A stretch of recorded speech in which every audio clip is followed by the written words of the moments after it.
Shalom saudara yang dikasih Tuhan, kembali lagi bersama channel ini Satu Hari Satu Firman, dan kita akan kembali lagi setiap hari merenungkan setiap dari firman-firman Tuhan. Walaupun firman-firman itu kita baca sedikit firman, tapi pasti setiap firman yang kita baca punya artinya saudara, karena dituliskan setiap apa yang diilhamkan Allah, yang dituliskan dalam Alkitab itu adalah perkataan Allah sendiri. Bahkan Yohanes 1 ayat 1 berkata firman adalah Allah itu sendiri, dan firman itu bersama-sama dengan Allah.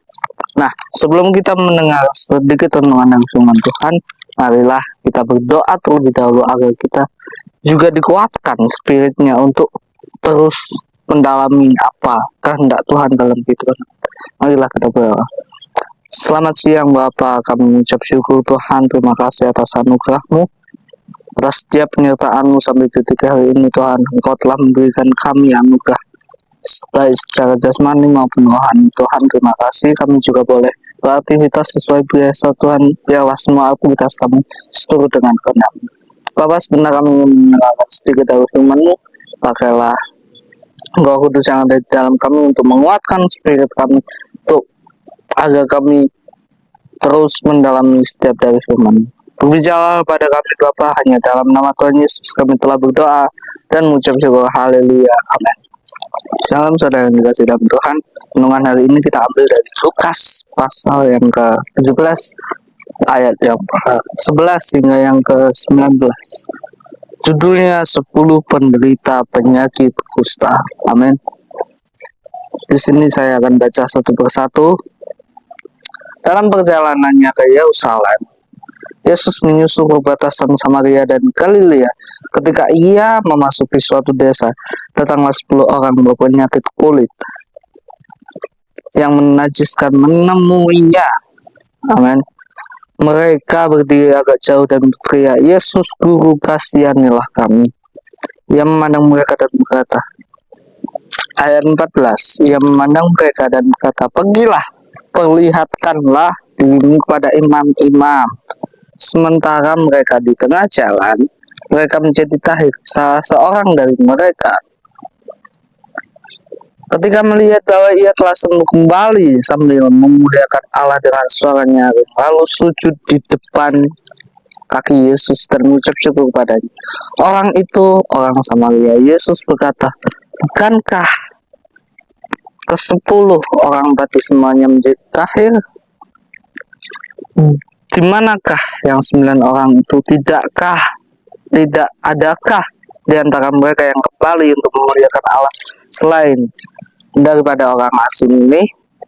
Ia berkata kepada orang itu, "Berdirilah dan pergilah, imanmu telah menyelamatkan engkau." Amin. Saudara yang dikasihi Tuhan, kita baru saja membahas tentang ke-10 orang kusta. Nah, saudara dikasih dalam Tuhan, kita mengerti bahwa setiap apa yang ada di Alkitab itu ada maknanya, saudara. Bahkan Alkitab sendiri bisa dikatakan itu adalah cerita yang dalam tanda kutip berlebihan. Berlebihan artinya apa? Kalau Alkitab itu palsu, pasti banyak kejadian-kejadian kesalahan-kesalahan yang dituliskan atau yang dihapuskan oleh manusia. Tetapi Alkitab itu asli, saudara. Jadi semua dosa yang ada pada manusia, yang ada pada masa lalu, itu tetap dituliskan sama Alkitab. Amin. Itu bukan berarti Tuhan menghakimi orang berdosa. Tuhan menyatakan bahwa orang itu sangat tidak layak dalam jalannya Tuhan, tetapi Tuhan mau kita melihat bahwa kalau orang itu ada di dalam Alkitab, berarti orang itu Tuhan nyatakan penting. Artinya apa? Walaupun dia banyak kesalahan di masa lalu, Tuhan tidak memandang masa lalu, saudara. Tuhan tidak memandang dosa orang itu, tetapi kita bisa melihat bahwa dari kesalahan-kesalahan itu kita bisa belajar untuk mencari solusi agar kesalahan tersebut tidak diulang. Nah, dari kisah 10 orang kusta ini juga mempunyai arti yang dalam, saudara. kita lihat bahwa di dalam perjalanan Yesus, ada 10 orang kusta yang meminta kesembuhan pada Yesus. Yesus, tolonglah, sembuhkanlah kami. Karena pada waktu itu, saudara, kusta adalah salah satu penyakit yang hina, yang najis, atau dalam tanda kutip, itu benar-benar penyakit yang harus dijauhi orang lain. Amin. Nah, pada waktu itu ada 10 orang kusta datang pada Yesus yang meminta kesembuhan. Tetapi yang menjadi pelajaran bagi kita adalah kenapa hanya ada 1 orang yang mengucap syukur pada Allah. Nah, itu juga ada dalam kehidupan kita sehari-hari, saudara. Kita yang awalnya seperti 10 orang kusta itu, yang terus berharap sama Tuhan, meminta pertolongan sama Tuhan, meminta Tuhan memberkati kita, meminta Tuhan memberikan mukjizat pada kita. Tetapi pada kenyataannya, setelah kita disembuhkan, setelah kita dipulihkan, setelah kita menerima semua anugerah Tuhan, justru kita lupa untuk bersyukur, saudara. Amin. Ada 3 kata kunci untuk kisah hari ini, saudara. Yang pertama adalah berharap. Kata berharap kita bisa lihat dari 10 orang kusta itu. Mereka berharap agar Tuhan memulihkan. Mereka berharap agar Tuhan menyembuhkan penyakit mereka. Amin. Sama juga seperti kita. Kita juga berharap agar Tuhan menebus dosa kita, agar Tuhan mengampuni, agar Tuhan mengubah hidup kita menjadi lebih baik. Tetapi pada kenyataannya, kita lihat langkah yang kedua. Setelah berharap adalah berjalan. Berjalan artinya apa? Kita tidak hanya cukup beriman, saudara. Kita tidak hanya cukup untuk berharap, tetapi kita harus berjalan sesuai dengan kehendak Tuhan. Amin. Untuk kita, seperti contohnya, untuk kita mau sembuh, kita harus ke dokter. Kita harus, amin, kita harus membeli obat dan lain sebagainya. Itu yang kedua. Yang ketiga adalah kita harus yakin kalau kita dimenangkan. Amin. Ini dinyatakan oleh tindakan 1 orang kusta tadi yang datang kembali kepada Yesus. Dia mengucap syukur pada Tuhan. Dia kembali kepada Tuhan. Dia menyadari bahwa dirinya tidak layak di hadapan Allah, tetapi Tuhan memulihkan hidup dia. Amin. Berbeda dengan 9 orang kusta lainnya. Mereka hanya meminta tuntutan, saudara. Karena kita tahu orang kusta, penyakit kusta adalah penyakit yang najis pada zaman itu. Makanya semua harta orang kusta, semua harta bendanya, miliknya, kekayaannya, uangnya, semuanya itu disita oleh imam-imam. Amin. Makanya Tuhan Yesus bicara, perlihatkanlah dirimu kepada imam-imam. Amin. Tetapi sebelum menuju ke imam, mereka sudah sembuh di tengah. Nah, kita bisa ambil pelajaran dari 9 orang tersebut, bahwa 9 orang tersebut hanya meminta berkat, hanya meminta kesembuhan, hanya meminta Tuhan bekerja, hanya meminta bukti.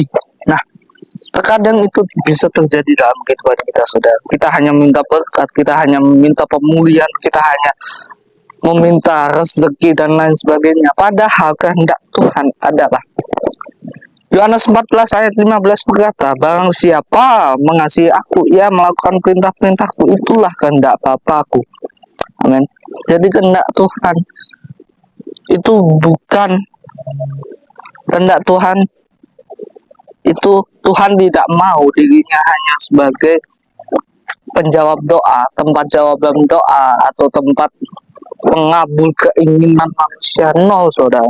Tetapi yang Tuhan mau adalah kehendaknya untuk melayani Tuhan, untuk bersyukur pada Tuhan, untuk menyerahkan hidup kita sama Tuhan agar kita melakukan perintah-perintah Tuhan. Itu kehendak Tuhan, saudara.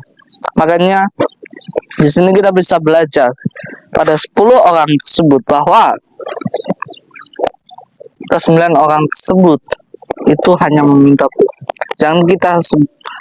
Jangan kita menjadi seperti 9 orang tersebut, tapi jadilah yang satu, yang tetap bersyukur, yang tetap menuruti kehendak Tuhan, walaupun hidupnya sudah dipulihkan, hidupnya sudah diberkati, tapi dia tetap bersyukur sama Tuhan, dia tetap membangun keintiman dengan Tuhan, dia tetap melakukan perintah-perintah Tuhan. Amin.